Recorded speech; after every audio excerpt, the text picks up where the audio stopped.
Fly fishing is fun. It really is. It's quiet, peaceful, not a lot of people around, and it's very relaxing. Very relaxing.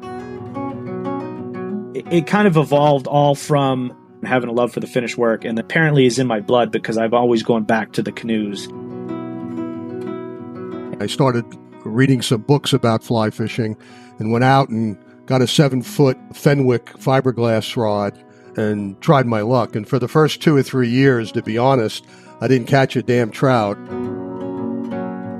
And I said, I don't know how it's happened, but I've gone from rolling stones to kidney stones in the blink of an eye. Yes. It's like way too fast a ride. How did this happen? But it's been a great ride. Welcome to Flyline Podcast, where we enjoy the interesting stories behind the legendary guides and luminaries connected to Maine fishing. I'm Michael Jones. Today, we'll be talking with our special guest, Emily Bastian. Emily Bastian is a founding member of the Native Fish Coalition. She served as the organization's secretary and treasurer from its inception until April 2020, when she assumed the position of National Vice Chair. In July of 2022, Emily accepted the role of National Chair for NFC. Emily has worked in many capacities, mostly related to fly fishing and conservation, and we will share some of her interesting experiences in this episode. Emily grew up in New Gloucester, Maine, with one eye on the water and the other in the woods that surrounded her home in her childhood.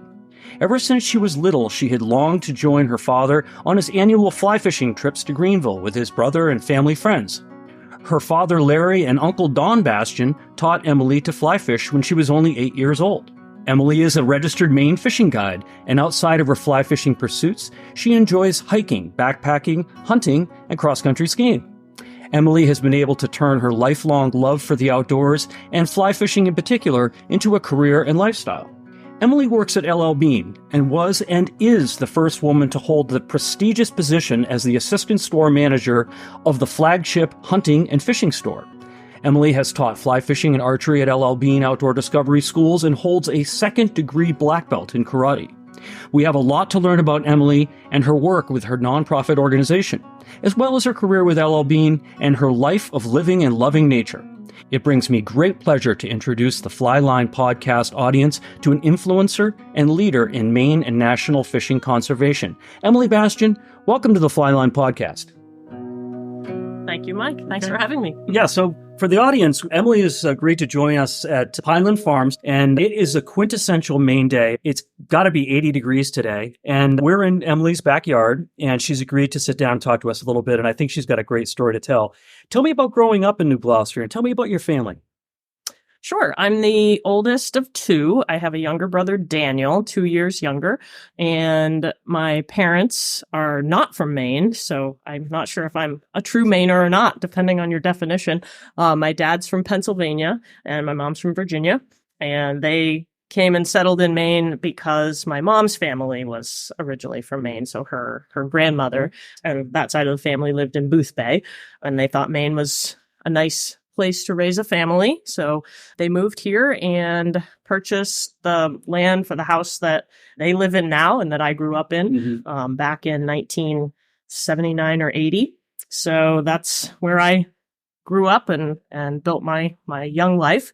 New Gloucester as a town, it's changed a lot, but in a lot of ways it hasn't changed very much. A lot of the friends that I had growing up in school and acquaintances throughout my childhood have either returned to or stayed in the area in New Gloucester. It's a nice small town environment, great community. I feel very, very fortunate to have grown up here. One of the things that certainly defined my childhood was just time outdoors. My home was situated on, a fairly busy road, but set back a little bit. And we had a huge expanse of woods and fields and the river behind the house. So that was where we focused all of our time as kids and just throughout my young life, adventuring and exploring in the woods and the fields. Tell me about your mom and dad. What did they do for work? My dad is a civil engineer, he's retired now. And my mom was in the dentistry field. for years, many years. What did she do? She a dental hygienist, or? She worked at the front desk. She worked in the lab, so making teeth and crowns and things. And she actually, one of her jobs was at Pineland Family Dentistry right here. And now, kind of interestingly, she works for LL Bean along with me. She's just a part-time, but she really enjoys that. I didn't know that. Events. Yeah. That's great. family affair. My mother was a dental hygienist growing up, Emily. Oh, cool. Yeah, so I don't have a cavity in my mouth. Neither do I. Yeah, no, let's both knock on wood. Did you have sealants put in when you were younger? Yes, I remember that. Yeah, sealants is what saved us both, I think. I was the first child in Maine to get sealants. I'm older than you. Interesting. And sealants is basically where they fill the cracks in of your teeth, the deep cracks and crevices with like a ceramic. And it doesn't allow the sugar to get in. Well, we're getting a little off topic here, but I know that you just because Bob Mallard loves to brag about you. I know you were the valedictorian of your class. Tell me about becoming the valedictorian in your class. Where you must have been a really practiced student. You must have been studying a lot. You weren't out partying and drinking beer in gravel pits and things like that. No, absolutely not. I really prioritized my education. I saw it as an opportunity. I enjoyed school ever since I was little. I remember my first day of kindergarten. I was so excited, and I enjoyed learning, and I enjoyed the process, and I liked doing well. I enjoyed just the subjects that we were learning about, particularly science and the hands-on activities. But I was good at all of it, just because I decided I wanted to be primarily. It wasn't really anything.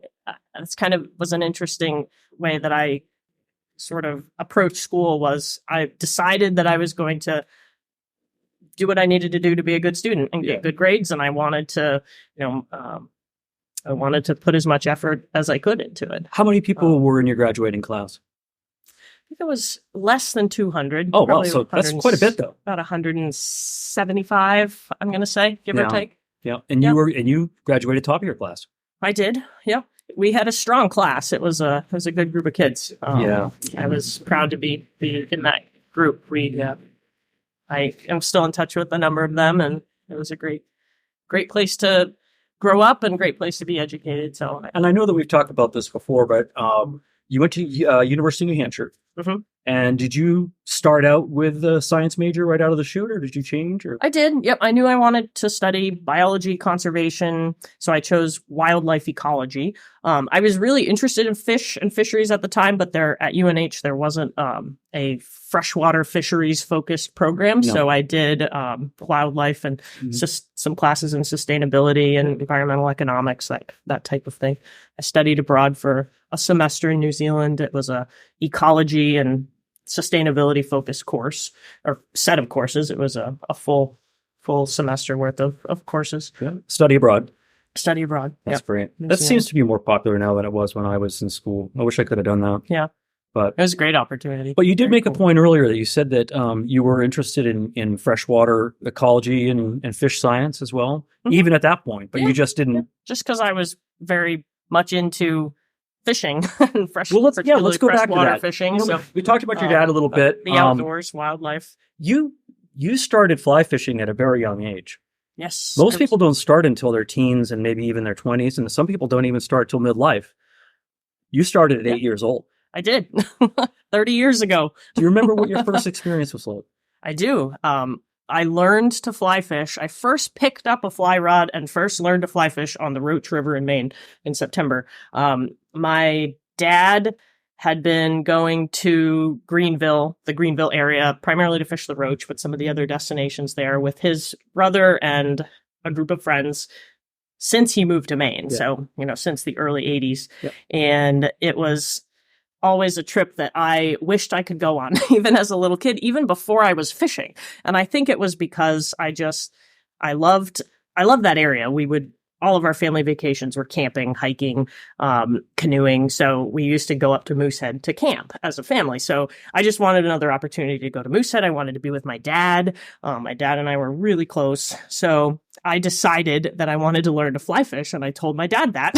So he took me up. We took a day or two off of school, took a long weekend, and it was like the third week of September, and I was 8 years old, and we went up and fished literally I was very intense then too, from sun up until sundown on the Roach River. We hiked in with headlamps on.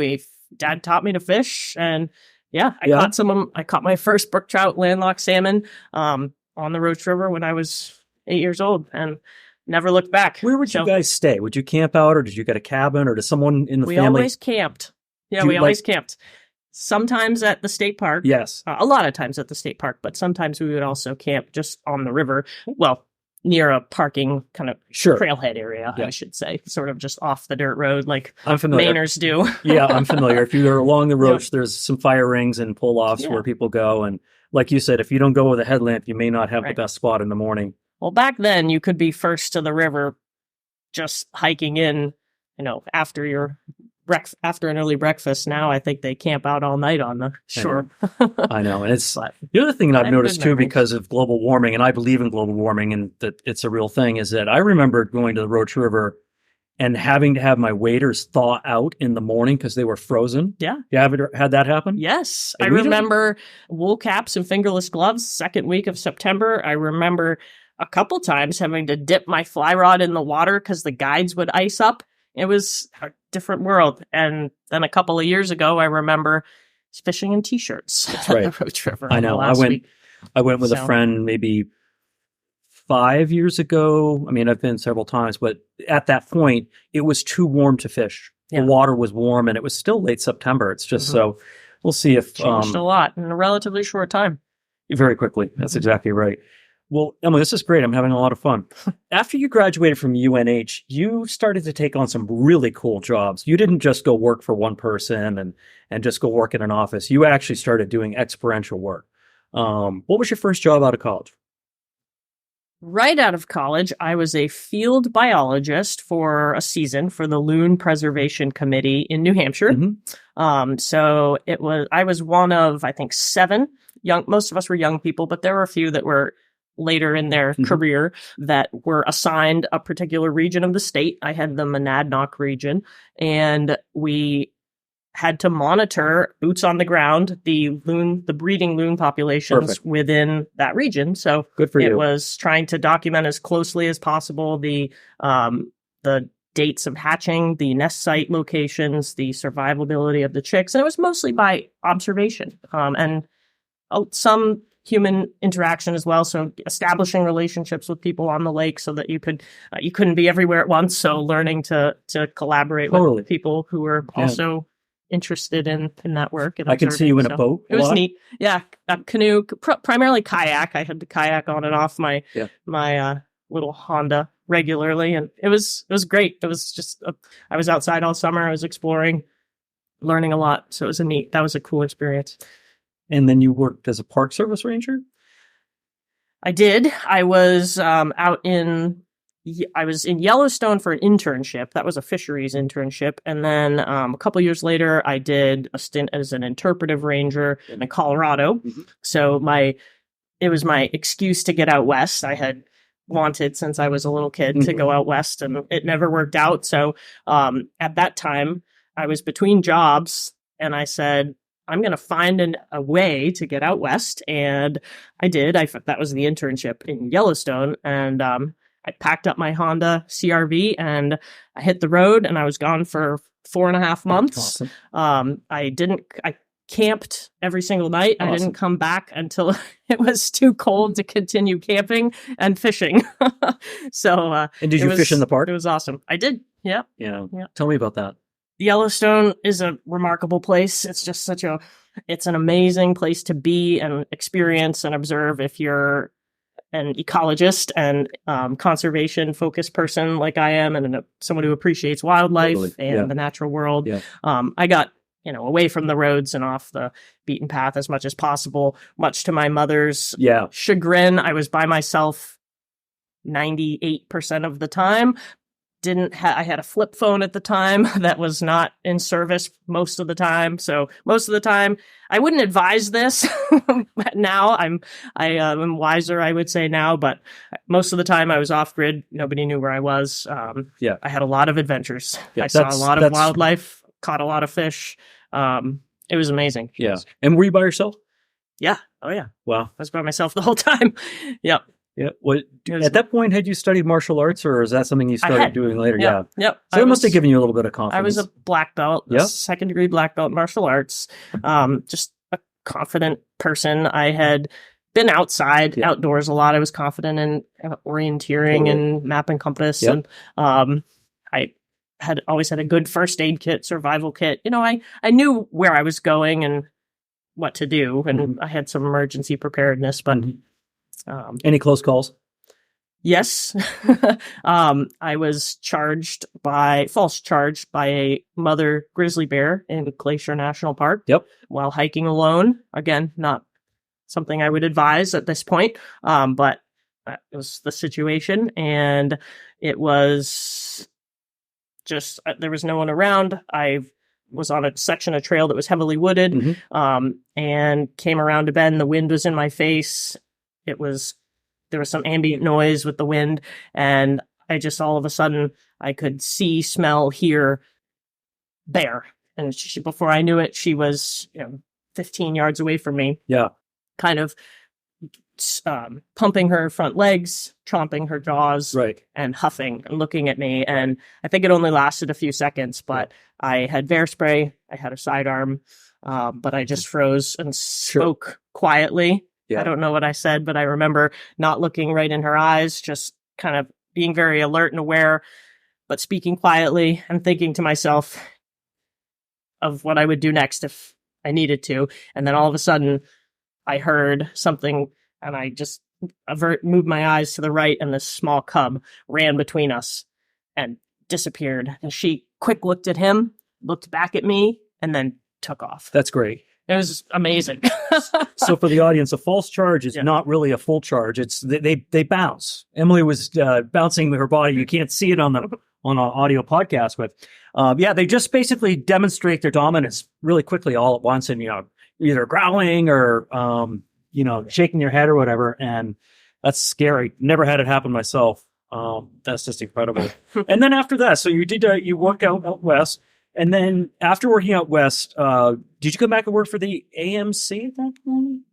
It's a little bit out of order, I think. After I came back, I think it was Maine Audubon at that point, and then and then I went to it. Yeah, it was Maine Audubon. Then I came back. When you came back from out west, you went to work for Audubon. AMC was after. Okay.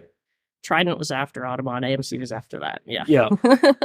And when you started working for Audubon, it was with fish.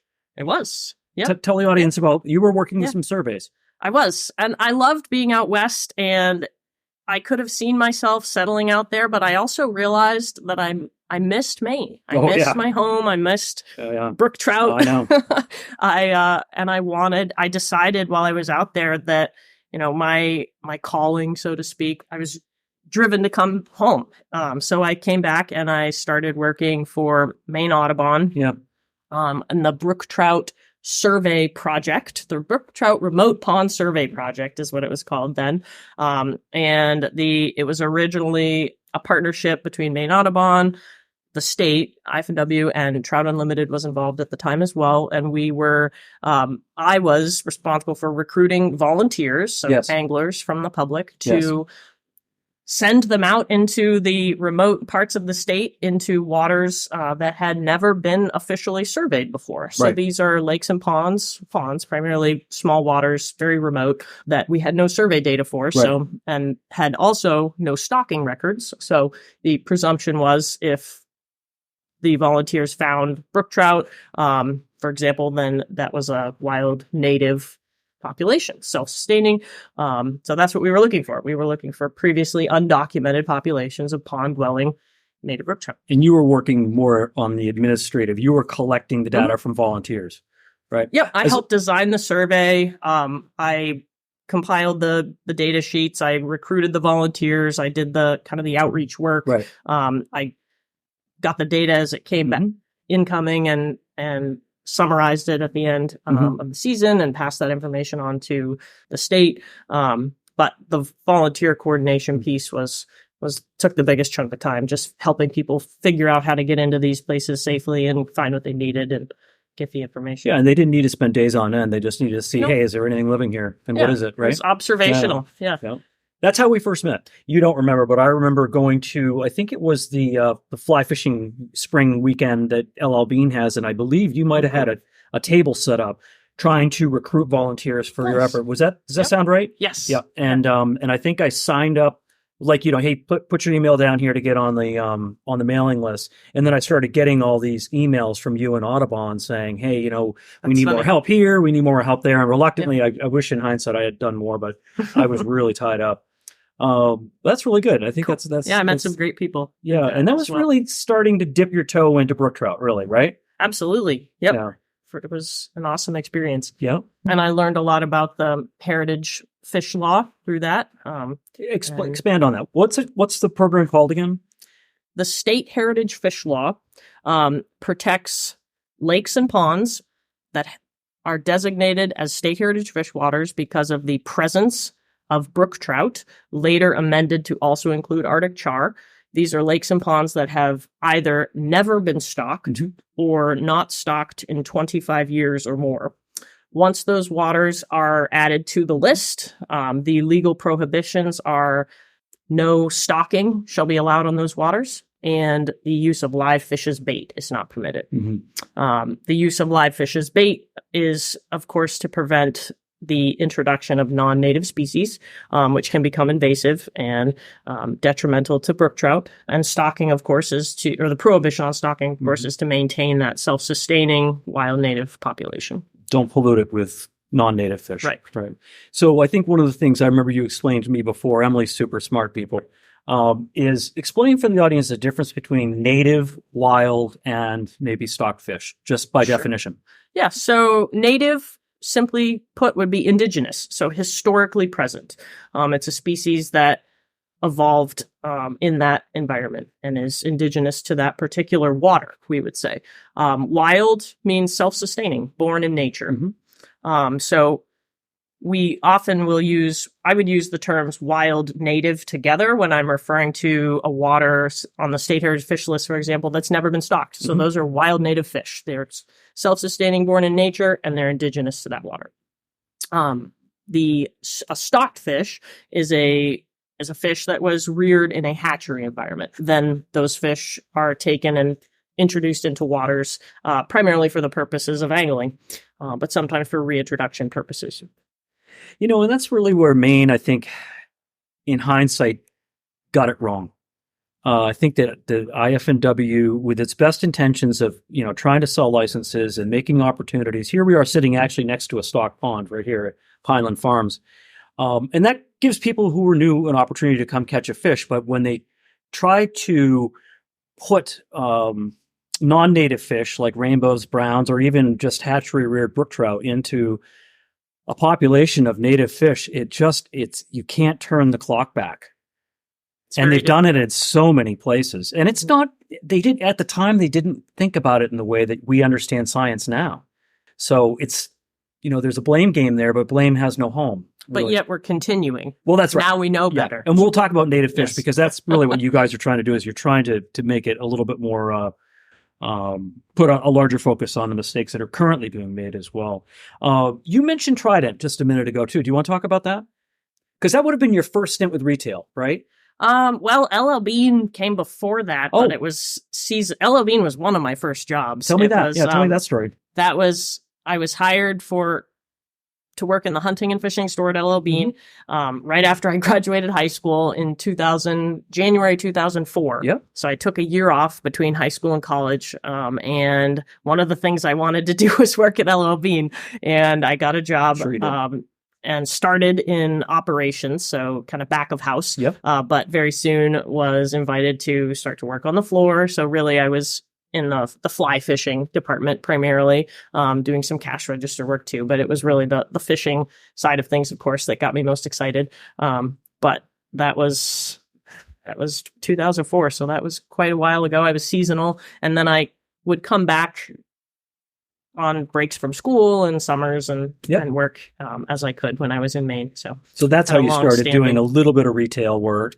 That was the first retail experience. And I'm picturing that was probably before the big hunt fish renovation. It's when the fly shop area, we'd call it, was in the camping area. What is now the camping area? It was actually when it was in what is now the home store. So I remember it when it was in the camping area, when I was a kid coming into the store and shopping in the camping atrium. What? Now you mention the hunting and fishing store was a separate building. I had forgot about that. That's right. It had been. So and then when they did the big renovation, they moved it back into the flagship store again. Exactly. What a fun location it is. So then did you decide to work at Trident after you had graduated from college? I worked at Trident after my time out west and after Maine Audubon. It was just this was me exploring a lot of different opportunities in the working world. I wasn't quite sure where I wanted to land yet. Mm-hmm. I knew at that point I wanted to be in Maine. Mm-hmm. I knew at that point I wanted to be working in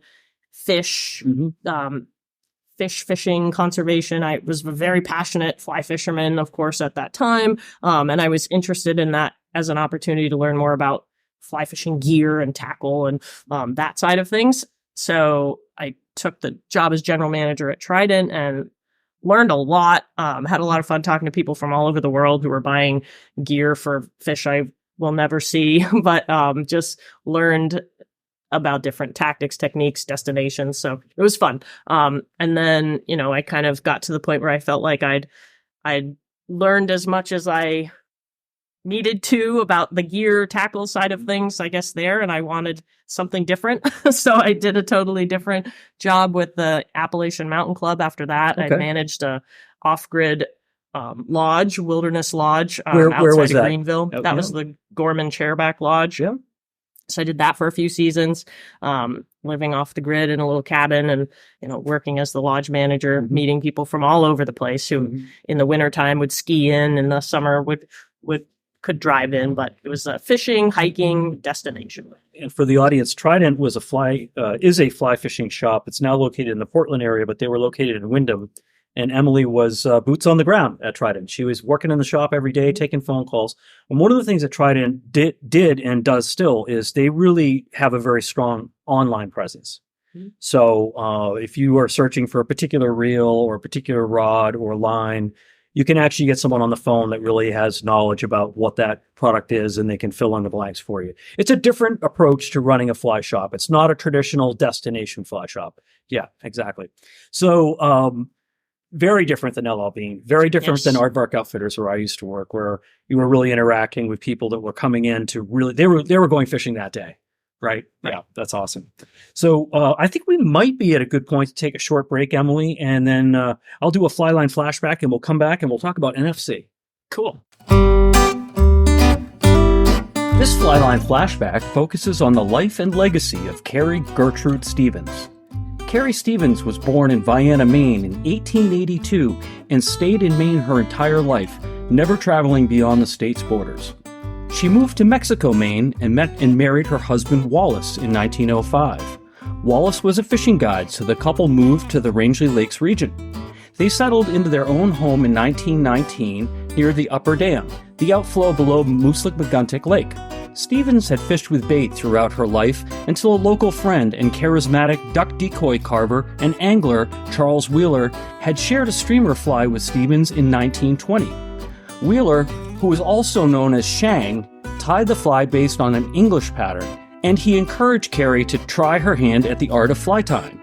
On July 1st, 1924, Carrie decided it was time to create a fly of her own and test it in the Upper Dam pool. She called the new pattern Shang's Go Get 'em. On that particular day in 1924, Stevens resolved to simulate a smelt in the water, and she tied gray feathers onto a hook. She marched to the pool and began to cast, catching some salmon and trout. A little bit later, she got a bite, struggled for about an hour, then landed a brook trout that weighed 6 pounds, 13 ounces, and measured 24 3/4 inches.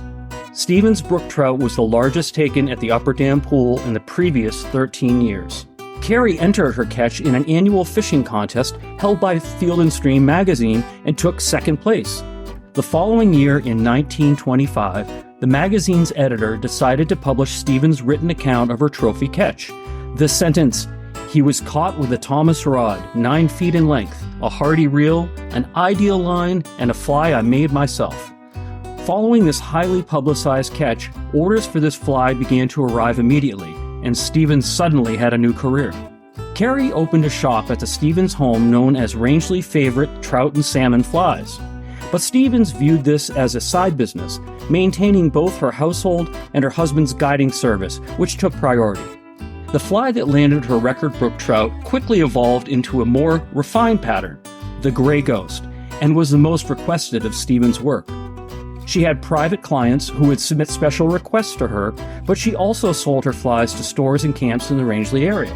Her marketing consisted of fly cards with her name, pattern number, and hook size.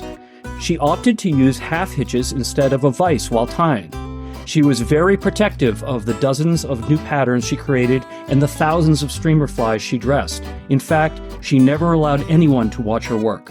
Carrie Gertrude Stevens was an American fly fisher and fly tyer from Madison and Upper Dam, Maine, and the creator of her fly tying business, Rangeley Favorite Trout and Salmon Flies.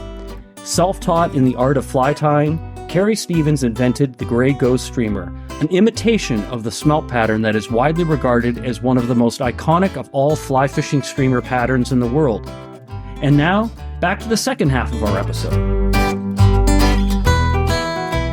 It's funny that sometimes I have to timeline my progression of work out myself or kind of revisit my resume because there were so many different things that I did and different places that I was and stages of my life. So why do you get it a little out of order sometimes? Were you, I mean, now you're in your mid to late 30s, Emily, I'm guessing, right? 38. So when you think about that, and I've had a fair amount of that as well, and some people say, well, she couldn't find her way. Well, actually, you were finding your way. I wanted to have different experiences. I was seeking adventure. I was looking for purposeful work, something impactful. I had a lot of interests, but I was trying to focus that energy. I mean, and we skipped the warden service, which is fine. But that whole thing was just so that I wanted boots. At that point, I wanted boots on the ground conservation work. And that's what I thought I would get with the warden service. And instead, it was more on the law enforcement side of things, traditional law enforcement side of things than I was expecting or really discovered that I wanted. Although I valued that training very much that I got and that experience. And I even worked as a traditional law enforcement agent in the municipal world for a while after that. But I realized that it wasn't the native species focused conservation work that I was at that point desiring. That's fair. Yeah, I respect that. Absolutely. And I can think of experiences I've had where going into it, I thought it was a great idea, and coming out of it, I knew that I'd made a mistake or I needed to rethink it. And that sounds like what happened there, but that's okay. But that's a great. I wouldn't take it back, though. It was one of those things that it's part of your life experience, and I'm glad I had the law enforcement training. I feel that is something I've held on to in terms of just what it does for your overall awareness and confidence and abilities. Absolutely, So be able to get through that kind of training. And for the audience, Emily had to go to the Maine Criminal Justice Academy. So you went through all that training, and then you went through additional training with the warden service just to become a licensed not a licensed. What are you? Yeah, are you a licensed game warden? Yeah, I was a game warden. Yeah, right. Maine game warden. And were you assigned a district? I worked, did a lot of my training in the southern part of the state, actually, and then I was going to do some work up in my district. Was going to be the Haynesville Woods, very remote, so the East Grand Lake area. I didn't end up spending a lot of time up there just because of the way the timeline worked out, and decided to pursue different things. But but I wouldn't take that experience away. It helped me become who I am today. Exactly, it's part of your whole life. And every day something comes into your world, and you're going to be drawing on those different life experiences as you respond to whatever's coming into your life. And I think it's actually really great that you had so much going on when you were younger, and that really brings us to I want to talk a little bit about how you got started. You talked about doing some legislative work with Audubon. Am I getting that right? Heritage Waters, we were talking about earlier. I learned about that first through my work with Maine Audubon. Yes. My first real focused experience with the legislature and advocacy was what predated NFC, and actually what led us to forming Native Fish Coalition. So, Yeah. and it was connected to the heritage law. We were looking to, so it was Bob Mallard, myself, and George Smith. We're working together on a legislative proposal. We had a bill where we were looking to improve components of the state heritage fish law. Our primary objective was to update the inclusion criteria for the law so that lakes and ponds that met the criteria for the original criteria for inclusion when the list was formed and the law was originally enacted would be included. So that would and should be simple presence of native brook trout and Arctic char, the absence of stocking, and we were hoping that would be the inclusion criteria, be presence, and that it was not a stocked population. And we also were looking to enact protections to the tributaries of those waters as well. So that was our legislative effort. And that was back in 2017 that we proposed that legislation. And that was what led us to form Native Fish Coalition. Exactly. Tell me about meeting Bob Mallard. I met Bob Mallard first in 2015. When I was with Maine Audubon, I went to a presentation that he gave for a Trout Unlimited chapter. And I was active in the chapter at the time, and it was a presentation about Maine's brook trout. So, of course, I went. I didn't know who Bob was at the time, and was fascinated by the information he shared, and he had great pictures and just seemed very knowledgeable. So after the presentation, I went up and introduced myself as the coordinator for the brook trout survey project at Maine Audubon and said I'd like to ask him a few questions, and, did he have some time to speak with me? And he kind of, I will say, he kind of brushed me off at the time. He was busy, distracted. There were a lot of people sort of vying for his attention. He was selling books, and I didn't have an opportunity to talk to him. And then it turned out, and then I didn't think a whole lot more of it left.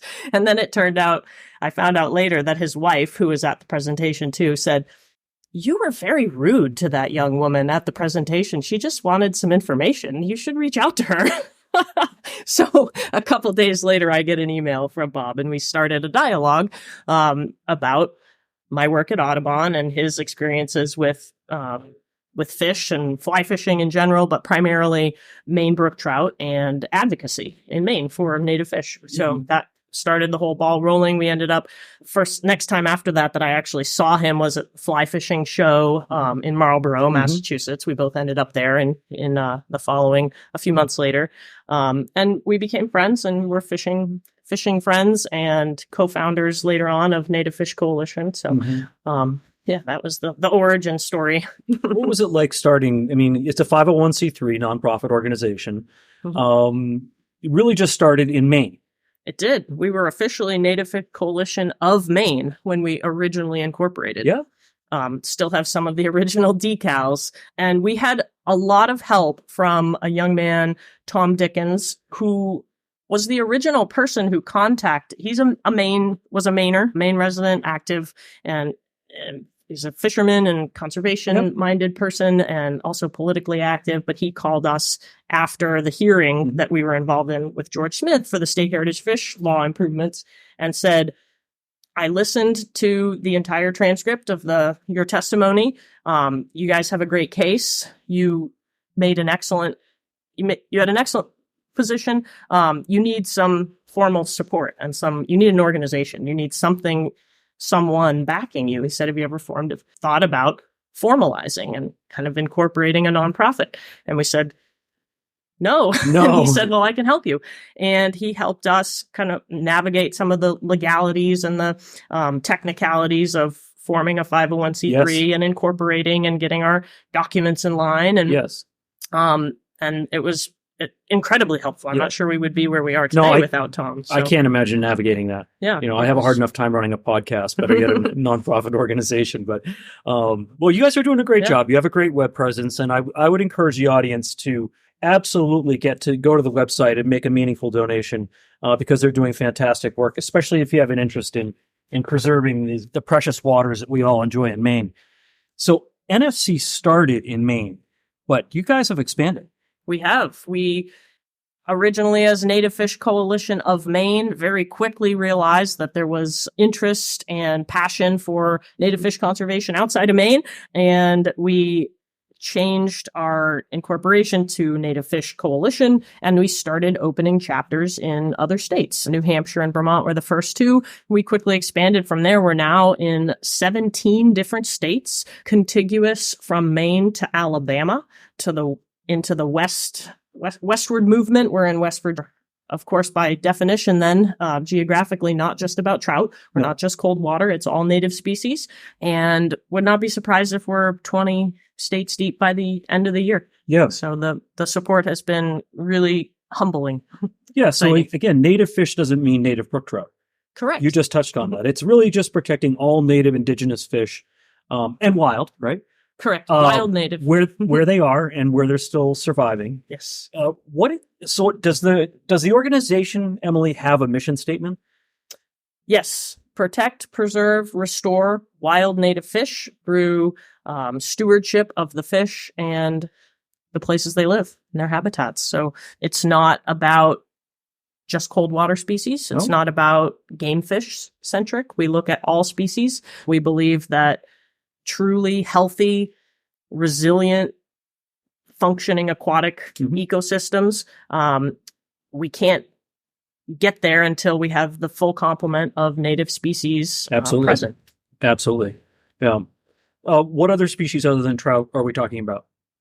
Well, Alabama was one of our early chapters, interestingly, and they're all about their native stream resident red-eye bass, of which there are a number of different species, and they're beautiful fish. When you look at pictures of these very colorful, unique bass species and the backgrounds of the places they live, it looks like it could be brook trout water, but it's warm water and different assemblages of totally cohabiting species, but they catch them with light tackle, fly rods, and it's fascinating fish. Also non-game species, so we look at threatened and endangered species as well. So in this part of the world, that means we're doing work with Atlantic salmon and threatened and endangered short-nose and Atlantic sturgeon. Down in more of our southern extremes, we're looking at some of their rare and threatened native darter species, for example. Yeah. So there's a lot to work with, and it's just been fascinating learning about all these different species.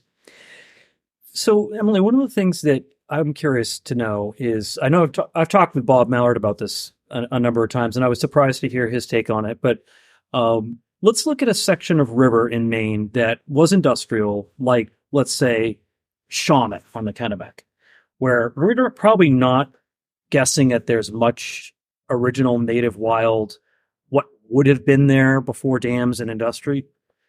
Is there a position NFC has with developing a wild fishery there through stocking, or where do we stand on that? NFC is for fish, not fishing. Right. And our focus is very absolute in that way. So we are focused on what is best for wild native fish. That being said, we, therefore, as a small volunteer-centric organization, are very cognizant of focusing our efforts and our advocacy on those places where we can make a difference and have an impact, and that the most significant impact. And oftentimes that is, for example, in some of your headwater streams, the smaller waters, the remote ponds, and focusing on some of your rare and threatened species. So the Kennebec Solon section is not an issue. For example, it's not really a battle that we would fight. Right. It's not something we're going to change.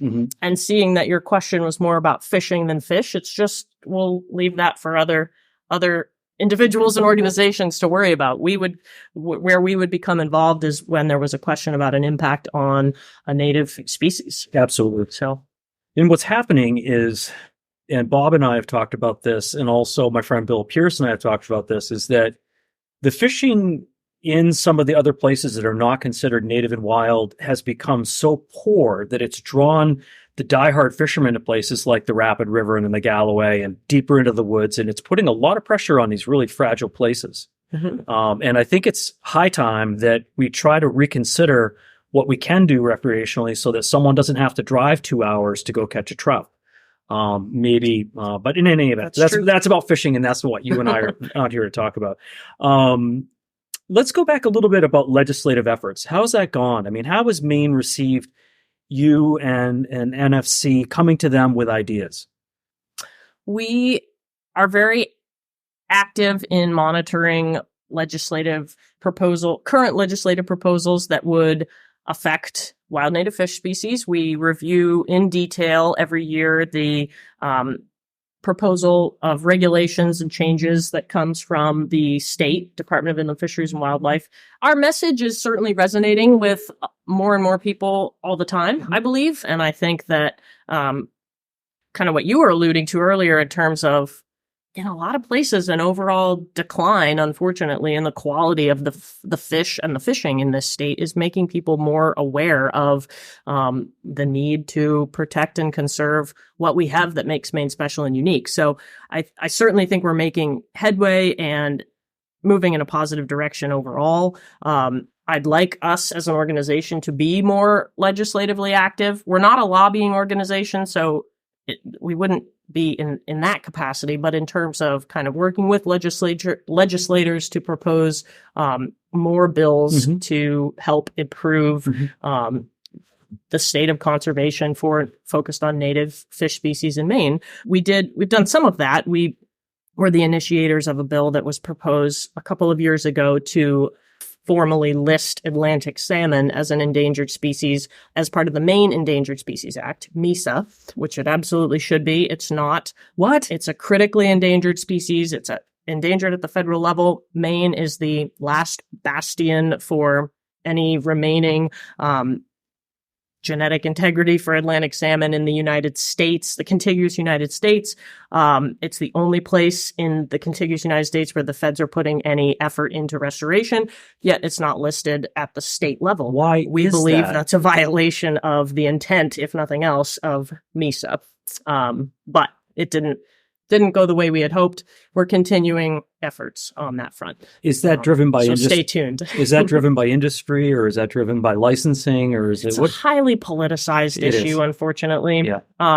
There's all sorts of excuses, economic, political, and it would be really probably a whole nother podcast that we should have others with more expertise on it to speak to, but it's disappointing. And I believe that if nothing else, it's a violation of the intent of our Endangered Species Act in the state of Maine. The fact that there still are salmon, you are 100% correct. I think what you hear the drum beating is people are saying the horse is out of the barn. It's too far gone. The population is too small. The genes are too polluted from fish farming, escapee fish. And you hear these arguments, none of which are valid. To Emily's point, we should be doing everything we can. Right. You can't afford not to protect these species. Right? My father taught me how to Atlantic salmon fish when I was a kid, just like your father taught you how to brook trout fish. So I remember going to Bangor and seeing wild run Penobscot fish. And, you still can today, but not to the same degree that we did. Right. And there are places where there is a better chance and more hope of restoration than others. I would put in a plug for our friends at the Down East Salmon Federation that are doing excellent work to restore native Atlantic salmon to their indigenous habitat in Down East Maine. Yep. So, Emily, I don't know that the audience knows this, but I know you're a Maine guide. Yes. When did you get your guide's license? Tell me about the process. I got my guide's license in 2018, I think. Yeah. Yeah. I guide a few trips a year. Yeah. It's a fishing license, and I only take fly fishermen, and I only go for wild native fish. And I actually now have the only 2 trips I took this year, I donated to Native Fish Coalition, and the proceeds went to the organization. But I took a class to prepare myself for the guide exam. And I'm glad I did. I learned a lot. I think I still would have done well without the course, but I felt more confident and prepared going into the test that way. It's a difficult test. They certainly test your knowledge of all sorts of aspects of the Maine outdoors and fishing and survival and client care, and safety, all of those things. So it's a very comprehensive exam. And I think attaining your guide's license is something that I respect for anyone who's done that. So I wish I had the time to do a little bit more guiding than I do, but I enjoy what I do. And I think you've taken on just the right fit for your personality too. It works well. I enjoy fishing myself too much to to not spend some time, on my own as well. So I think let's talk about that for a minute. I mean, I've said before, if you listen to some of the other podcasts, I used to lie, cheat, and steal to go out fly fishing. And I said, well, I love fishing so much, I think I'll become a guide. Well, as soon as you become a guide, you're the one person who's not fishing. Right. And that is what Emily's talking about. And I actually found it very rewarding to basically be fishing vicariously through somebody else. Mm-hmm. Like picturing if what you would be doing or what fly you would change to or what technique changes what cast you would use, even where to be, where should we go today, you know? And that to me turned into a different kind of a challenge. But again, the podcast isn't about me, it's about you. But I think that is one thing you do give up. And any young person that's thinking about getting into guiding, you need to know that you're the one person that will not have a rod in your hand very much. Right.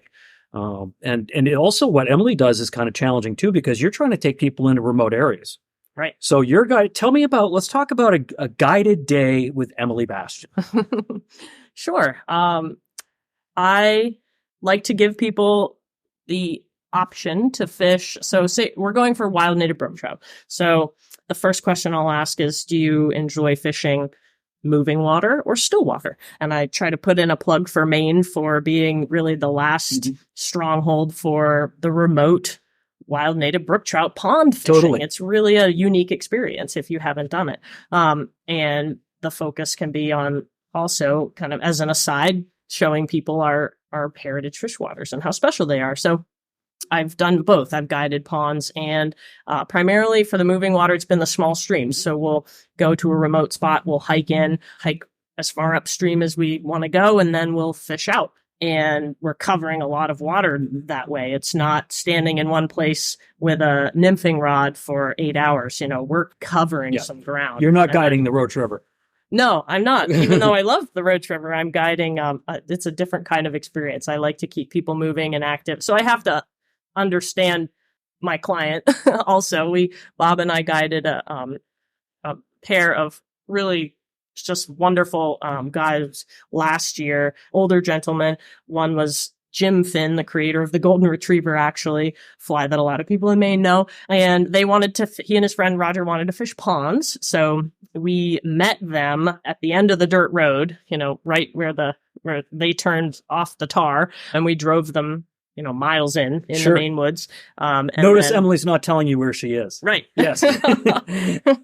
And to some waters where we had canoes already there, stashed. So we were able to walk in and get them safely into the watercraft and had a wonderful time. So that was one of our experiences. And I'm, make a nice lunch, but the focus is really on the fishing and the experience. Yeah. And it's always a good time. It's like you said with guiding, it is kind of experiencing it vicariously through others.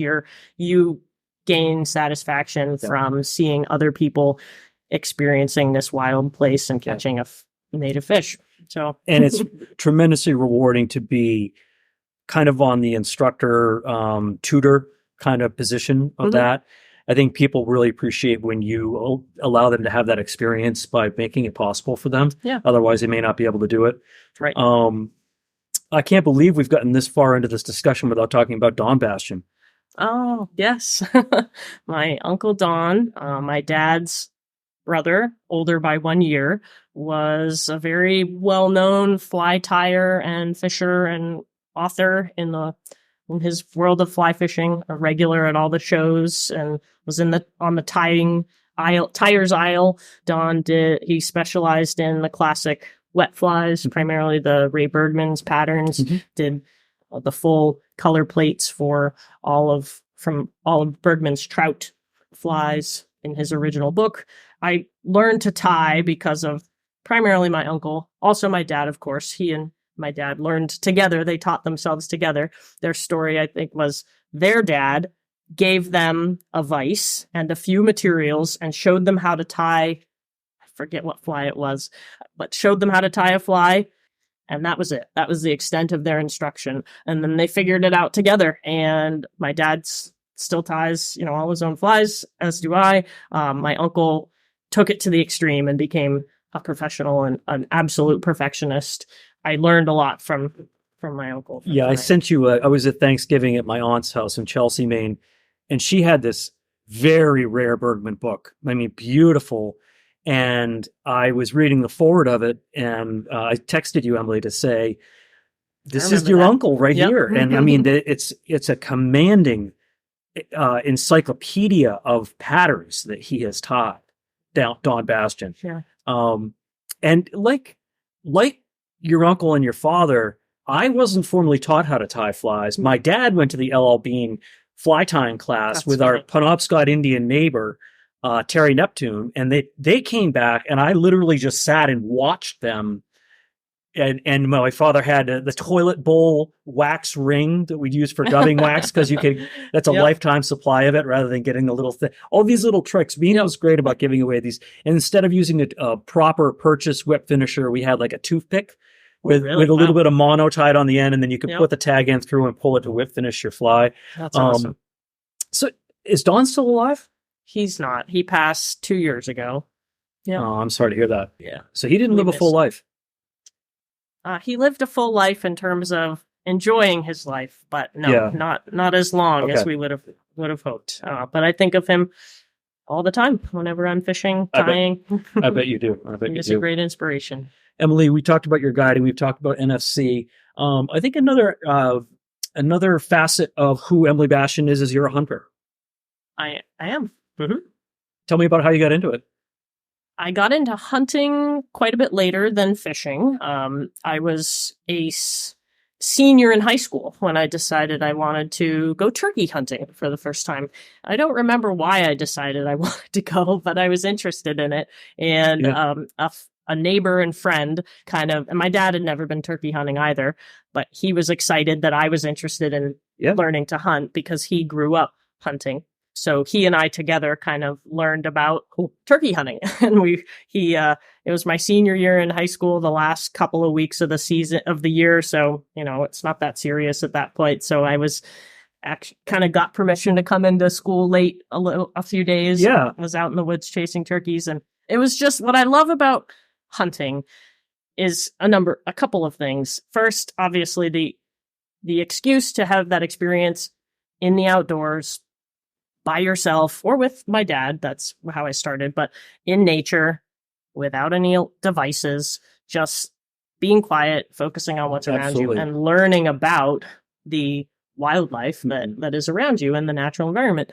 I'm also very passionate about living in a sustainable way and treading as lightly on the earth as I can. So I feel that a small part of that is that I can harvest at least some of my own food. I always grow a large garden, and I try to take one deer a year, a turkey or two if I can, and that certainly supplements my protein consumption for the year.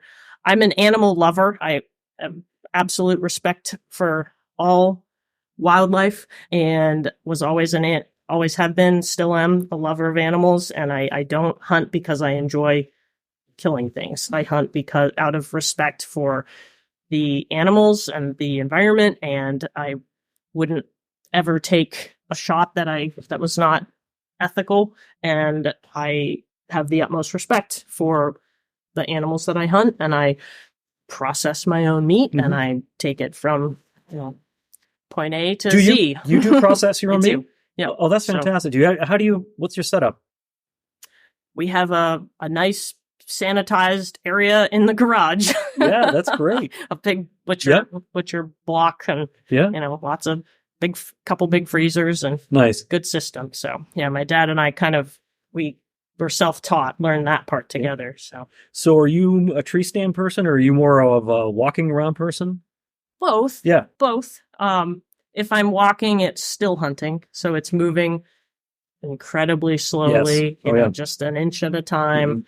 Every couple of steps you stop and you study intently everything around you, and just become part of the forest as much as you can. Absolutely. But I enjoy sitting even just in a tree stand and just observing for hours. It's really I'm a very like fast-paced, kind of intense, some would say impatient person in a lot of aspects, but in hunting I can really, and fishing, but it's a little different approach, but I can really find myself able to slow down and quiet my mind, and I like that.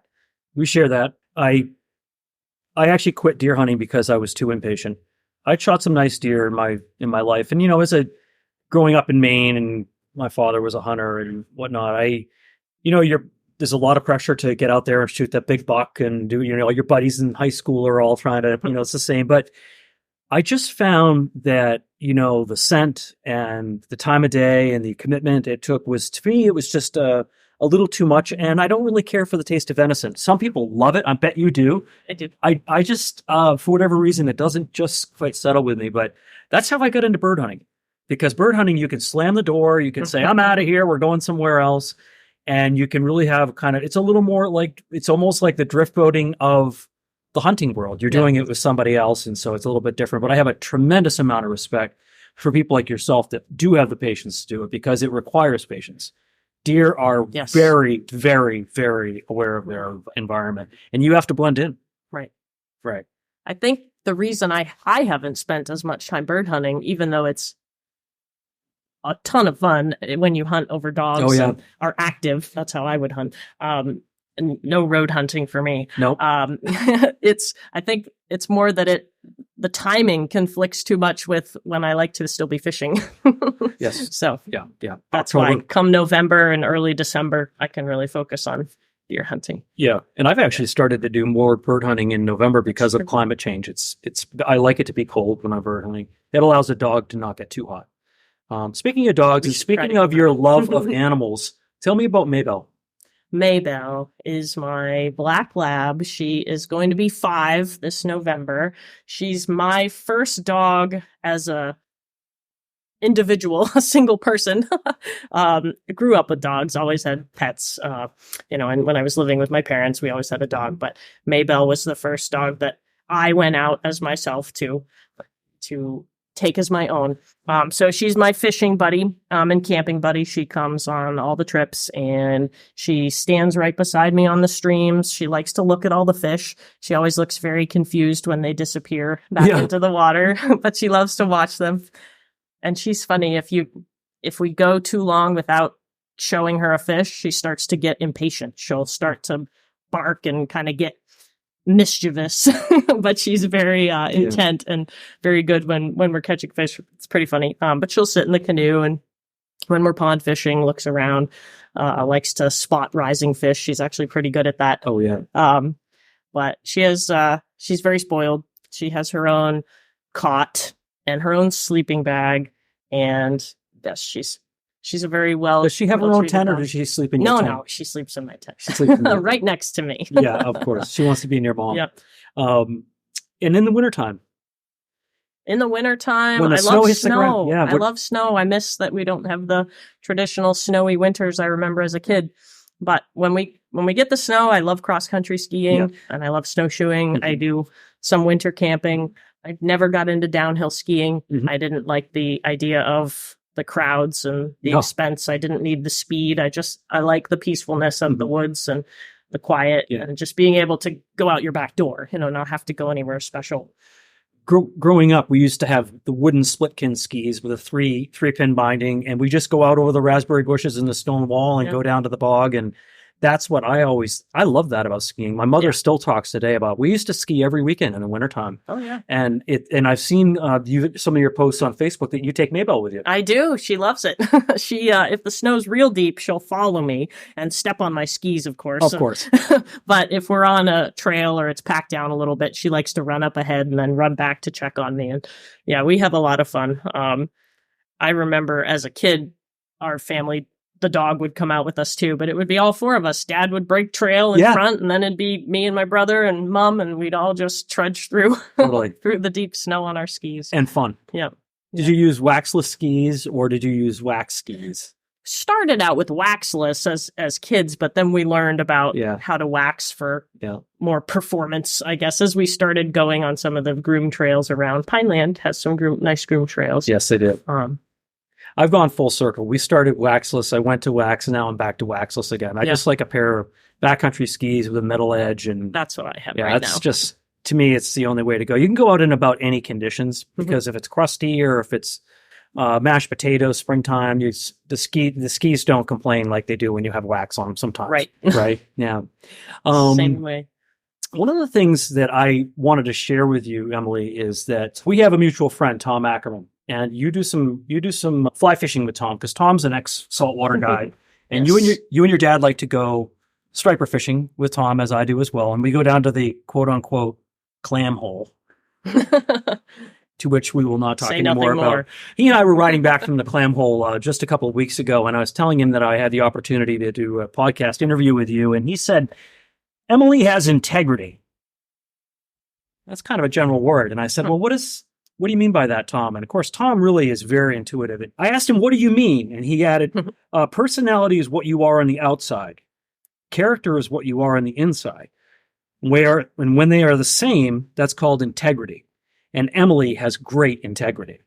That's what Tom's compliment to you was. So that's very kind. Yeah, I think it comes through. That. I mean, LL Bean would not have you working in the capacity that you did if you weren't an honest person, a hardworking person. And the rubber hits the road with Emily Bastian. You're not someone that makes airs. You're not someone that brags about things. I don't know you as well as others do, but I can just tell in the short amount of time I've had to get to know you that you're seeing the real deal when you meet Emily. And I think it's a real opportunity for the people to come into LL Bean. So where do you see yourself in like 5 to 10 years? I'd like to continue to grow in my career at LL Bean. Yeah, absolutely. I started my working life at LL Bean, which is pretty neat. And in, the 5 years since I've been back there full time, I've been climbing the ladder, so to speak. It's a awesome company, a great team. Everybody who I work with is genuinely excited about what they do and happy to be where they are. And we talk about fishing and hunting and conservation in the outdoors and Maine all the time. And it's just a great environment. So I see myself there. I also see myself continuing to grow with Native Fish Coalition. And I would love to say that this organization, given how far we've come since 2017, that I hope in the near future, we are at a point where we can bring on some people that are actually doing this as their job. Right now, we're volunteer centric. And what I do for Native Fish Coalition is all volunteer. If there was an opportunity to work for Native Fish Coalition, that's my passion, to work in conservation, to have an impact, a positive impact on the natural world. Mm-hmm. And I believe we're filling a really important niche and doing good work. And I'd like to continue in that capacity as long as I can. I don't think you can fail, because if you think about either side, if you stayed working with Beans and became even more of a leader than you already are, and you're already a leader there now, that would be wonderful. But I see you doing more with NFC. I think that at some point, you're going to have to take on a larger role and be more of the spokesperson for it. And I can't think of a more qualified person. I can't imagine anyone replacing you there. I don't think the organization would exist without me. Well, thank you. That means a lot. It's been built by a lot of dedicated people who care about wild native fish. It's if someone wants humbling. If someone wants to make a donation to NFC, how do they do that, Emily? Thank you. Just visit nativefishcoalition.org. And that'll take you to our website, which is full of information. It's quite comprehensive. A lot of links into the different projects that we're working on, information about all the different state chapters, the people who are involved, and opportunities to support, whether it's making a donation in exchange for some Native Fish Coalition swag, or buying some raffle tickets to win the next cool fly rod or piece of gear that was donated to the group, or joining as a member. You can join as a business member as well. So there's a lot of opportunities to get involved and support. That's great. Well, hopefully maybe some people that listen to this podcast will do just that and help support the cause. Emily, I really appreciate your time today. I know you're a busy young woman and you've got a lot on your dance card, and just taking the time that you did today really means a lot to our audience and myself. And thank you for doing that. Thank you, Mike. Thanks for having me. That brings us to the end of this episode. Thank you for joining us for this intimate discussion, and thank you for listening to Flyline Podcast. A new Flyline Podcast episode will be released every 2 weeks on Tuesdays, so be sure to come back to meet our next famous guest. Until then, this is Michael Jones, and we invite you to visit the blog section of our website to enjoy photos and contributions from our guests and experience all of our episodes at flylinepodcast.com.